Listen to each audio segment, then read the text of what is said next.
नमस्कार बच्चों, फिर से हम हाजिर हैं आत्म परिचय पाठ को लेकर के। कक्षा 12वीं के ये जो पहला पाठ है हरिवंश राय बच्चन द्वारा, और इसमें जो 9वां पद है उसमें कवि बताना चाहता है। कवि अपने आत्म परिचय से उद्धृत करता है और कहना चाहता है, यह उसके अपने जीवन की जीने की जो शैली है वह बताना चाहता है, और साथ ही दुनिया के साथ जो उसका द्वंद्वात्मक संबंध है। यानी जिसे वो कहता है कि मैं बाजार से गुजरा हूँ लेकिन खरीदार नहीं हूँ, मैं दुनिया में हूँ लेकिन दुनिया का तलबगार नहीं हूँ, बाजार से गुजरा हूँ लेकिन खरीदार नहीं हूँ। यानी बाजार में रहता है लेकिन वो बाजार से कोई संबंध नहीं रखता है, संसार में रहता है, संसार से कोई संबंध नहीं रखता है, दुनिया में जी रहा है लेकिन दुनिया के लोगों से कोई मतलब नहीं रखता है। क्यों नहीं मतलब रखता है, मैंने इसके पहले पदों में सब में बताया हुआ है कि वह संसार जिस प्रकार का अपना जीवन शैली बनाया हुआ है, वह संसार उसको बिल्कुल भी पसंद नहीं है। इसलिए कवि अपने जीवन जीने की अपनी अलग शैली बताता है, और साथ ही दुनिया के साथ अपने जो द्वंद्व हैं, द्वंद्वात्मक जो संबंध हैं, उनको उजागर करने की कोशिश करता है।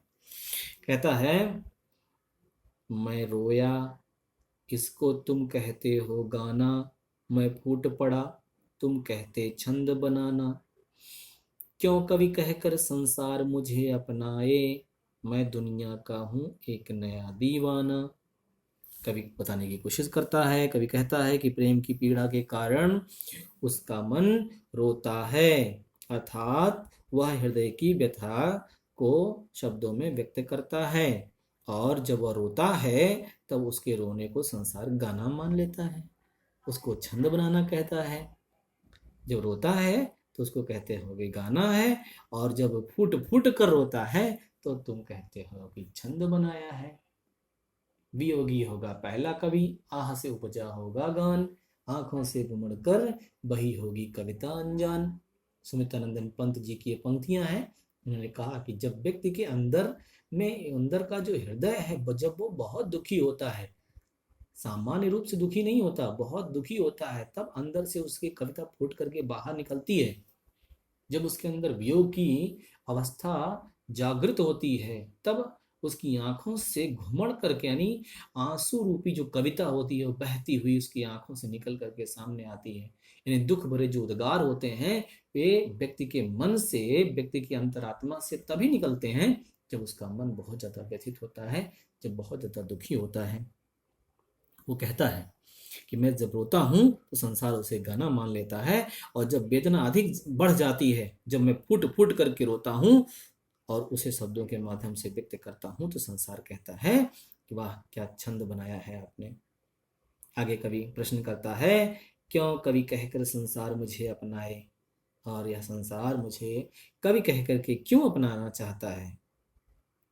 वह स्वयं को एक नया दीवाना कहता है जो हर एक स्थिति में मस्त रहता है। कहता है कि मैं दुनिया का एक नया दीवाना हूँ, और मैं हर स्थिति में, हर परिस्थिति में बिल्कुल मस्त रहा करता हूँ। आगे कहता है, मैं दीवानों का वेश लिए फिरता हूँ, मैं मादकता निःशेष लिए फिरता हूँ, जिसको सुनकर जग झूम झुके लहराए, मैं मस्ती का संदेश लिए फिरता हूँ। आगे कहता है कि समाज उसे दीवाना क्यों नहीं स्वीकार करता। वह दीवानों का रूप धारण करके संसार में घूमता है। कहता है कि मैं दीवानों का भेष धारण करके घूम रहा हूँ, मैं मादकता निःशेष लिए फिरता हूँ, और मादकता ने जो मस्ती उसके जीवन में शेष रह गई है उसे लिए वह घूमता रहता है। इस मस्ती को सुनकर के सारा संसार झूम उठता है, इसको सुन करके यह संसार यानी जग झूम जाता है, लहरा उठता है। और जब कवि के गीतों की मस्ती सुन करके लोग प्रेम में लहराने लग जाते हैं, प्रेम में झुक जाते हैं, आनंद से भाव विभोर हो जाते हैं, झूमने लग जाते हैं, मस्ती के संदेशों को लेकर के कवि संसार में घूमता है, जिसे लोग गीत और छंद बनाने की भूल कर बैठते हैं। कभी अपने मन के उद्गार को, अपने मन की व्यथा को लेकर के कभी अपने भावों को व्यक्त करता है, लेकिन यह संसार उसके मन की भावनाओं को, उसके मन की बातों को समझ नहीं पाता। कोई उसे गाना कहता है, कोई उसे छंद बनाना कहता है, लेकिन उस प्रेम भरी मस्ती में कितना बड़ा संदेश लेकर के वह घूम रहा है, इस दुनिया को बताने के लिए, समझाने के लिए। यह दुनिया सिर्फ और सिर्फ प्रेम की अभिव्यक्ति के लिए है। यहाँ पर नफरत, ईर्ष्या, द्वेष, जलन, इनकी कोई जगह नहीं है, वह संसार समझ नहीं पाता है। इसलिए वो कहता है कि मैं मस्ती का संदेश लिए फिरता हूँ, जिसको सुन करके यह संसार, यह जग झूम उठे, लहरा उठे, ऐसे संदेश को लेकर के मैं मस्ती का संदेश लेकर के वो घूमना चाहता है, घूम रहा है। वो बताना चाहता है कि कितना प्रेम हो सकता है इस संसार में, और प्रेम के माध्यम से इस संसार के लोगों को दिल, संसार के लोगों को, संसार के लोगों का दिल हमेशा हमेशा के लिए जीता जा सकता है, उनके दिल में जगह बनाई जा सकती है। कहने का मतलब यही है कवि का कि प्रेम के माध्यम से हम अपने दुश्मन को भी अपने बस में कर सकते हैं। यानी प्रेम से तो भगवान भी बस में हो जाते हैं, इंसान की बात तो बहुत दूर की रही। विशेष रूप से यहाँ पर कवि के मस्त प्रकृति का जो है कवि ने अभिव्यक्त किया हुआ है, वह उसकी मस्ती उसके गीतों से फूट पड़ती है। कवि कहकर झूम झुके में अनुप्रास अलंकार है, क्यों कवि अपनाए में प्रश्न अलंकार है, खड़ी बोली का यहाँ पर प्रयोग किया गया है। और कवि जो है वो मैं शैली का प्रयोग करता है। मैं आप देखिए हर तरह से 9वें 10वें में देखिए आप पदों में स्टार्टिंग में आपको मिल जाएगा, मैं रोया, मैं फूट पड़ा, मैं दुनिया का, मैं दीवानों का, मैं मादकता, मैं मस्ती का। इस तरह से ये जो मैं शैली है उसमें कवि ने अपनी बात कही है। आप जानते हैं प्रेम की बात कही जा रही है, इसलिए यहाँ पर श्रृंगार रस का प्रयोग किया गया है। अब कुछ विशेष बातें देखिए, इसमें कवि ने जो बताने की कोशिश की है, कवि कहता है कि वह विरह की पीड़ा के कारण जब रोता है तो संसार उसे गाना समझता है। जब वेदना बहुत ज़्यादा बढ़ जाती है, जब वह फूट पड़ता है, फूट फूट करके रोता है, तो लोग उसे कहते हैं कि छंद बनाया है। क्या छंद बनाया है? नहीं, कहने का मतलब था कवि का कि उसके मन की भावनाओं को, मन की बातों को लोग समझ नहीं पाते हैं और उसे गाना और छंद बनाना समझ लेते हैं कि क्या वाह वाह करते हैं, और उसके बाद कहते हैं क्या गाना बनाया, क्या छंद बनाया, लेकिन उसके मन के दुख को कोई समझ नहीं पाता है। कवि स्वयं को जो है दीवाना कहलाना ज़्यादा पसंद करता है, क्योंकि वह अपनी असलियत को जानता है और जो उसकी कविताओं की दीवानगी है उसी को भी स्वयं जानता है। कवि की जो मन की स्थिति है, जो उसकी मनोदशा है, वह दीवानों जैसी है। वह मस्ती में चूर है और उसकी गीतों पर दुनिया खूब झूमती है, लेकिन उसके हृदय के उद्गार को, हृदय की बातों को, उसके दिल के दर्द को वह दुनिया समझ नहीं पाती है। कवि संसार को प्रेम की मस्ती का संदेश देता है और उसके इस संदेश पर संसार झूमता है, झुकता है, आनंद से लहराता है, लेकिन कवि के मन की व्यथा को समझ नहीं पाता है। इस बात का दुख कवि को हमेशा रहता है, इसलिए वह कहता है कि संसार में रहते हुए वह इस संसार से द्वंद्वात्मक रूप से उसका नाता है, प्रीति और कलह का नाता है। एक तरफ तो प्रेम भी है और दूसरी तरफ उससे इस संसार के लोगों से झगड़ा भी है।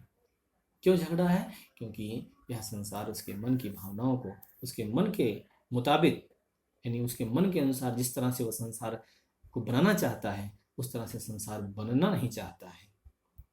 लोग स्वार्थ के कारण से, लोग ईर्ष्या के कारण से, लोग द्वेष के कारण से एक दूसरे से नफरत करते हैं और प्रेम, पैसे को ज़्यादा महत्व देते हुए, वैभव को, धन संपदा को ज़्यादा महत्व देते हुए उसी के पीछे भागते रहते हैं।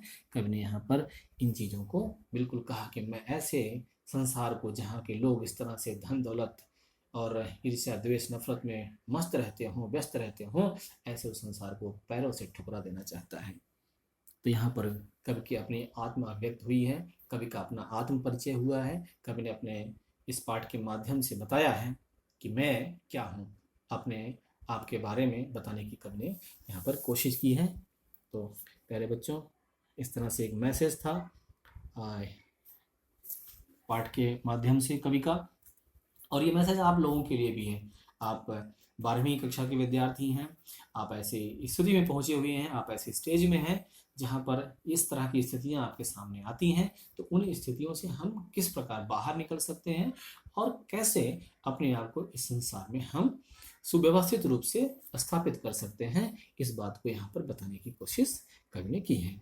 और इसका सीधा सा असर आपके ऊपर में भी होता है। इसलिए ये जो सारे पाठ आपको मिलेंगे एनसीईआरटी के जो क्लास 12th में, उसमें बहुत सारे मैसेज छिपे हुए होते हैं।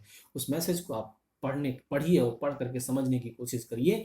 वो आपके लिए बनाया गया है, वो आपके लिए बताया गया है कि इससे आपको बेनिफिट होगा, आपको लाभ होगा उससे, और आप अपने व्यक्तित्व में उसका विकास कर सकेंगे और अपने आप को इस समाज के प्रति, संसार में रहते हुए उस समाज से कैसे रहना है, समाज में कैसे जीना है, संसार से कैसे संघर्ष करना है, इन स्थितियों में रहते हुए आप पूर्ण रूप से अभ्यस्त होंगे और जीने की जो कला होती है, संसार में रहने की जो कला होती है, उसको अच्छे से आप सीख सकेंगे। इसलिए इस पाठ को आपको पढ़ने के लिए दिया गया है। उम्मीद करता हूँ कि आपको ये बातें समझ में आ गई होंगी और आप वीडियो को पॉज करके पीछे जो अर्थ दिया गया है, जो बातें बताई गई हैं, उसको आप समझिए, समझने की कोशिश करिए। आपको बहुत बहुत धन्यवाद, आपने वीडियो को देखा। फिर मिलते हैं नेक्स्ट वीडियो में, नेक्स्ट चैप्टर के साथ। अभी इसमें बाकी है, दिन जल्दी जल्दी ढलता है, उसके लिए मैं दूसरा वीडियो बनाऊंगा और फिर आपसे मिलते हैं जल्द ही। बहुत बहुत धन्यवाद।